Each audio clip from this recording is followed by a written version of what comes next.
الشامي، اهلا وسهلا فيك على بيلبورد عربية. هاي بالبورد بعد زمان. مشتاقين صراحة. جدا. نحن بنص جولة اصلا، واليوم المحطة باهدنيات. خبرني هيك قد ايه محمد استقبل الجمهور.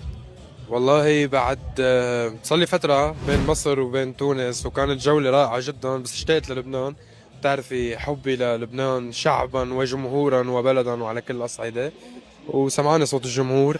إن شاء الله يا رب هيك بنعمل ليلة وسهرة حلوة من العمر. خبرني سريعا كيف كانت تونس وكيف كانت، خليني بلش بتونس. اوكي. فوق المتوقع بكتير. تونس الحفلات كانت، سوري على التعبير، مجنونة.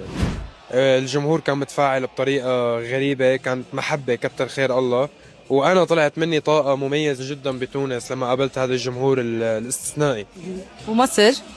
مصر يعني شرف لإلي وفخر إني بأول حفلة لإلي بمصر وقف قدام هذا العدد المهول من الجماهير، وبمهرجان تاريخي وعريق مثل العالمين. فكانت تجربة رائعة الحمد لله. بين هيدا الشيء، وبعرف انه عندك كمان بعد حفلات كتير. خليني احكي على جدة، خبرنا. قريبا مع فنانين بحبهم كتير، عفروتو ومروان موسى. أول مرة بالمملكة العربية السعودية، وإن شاء الله هيك بنكون وجهنا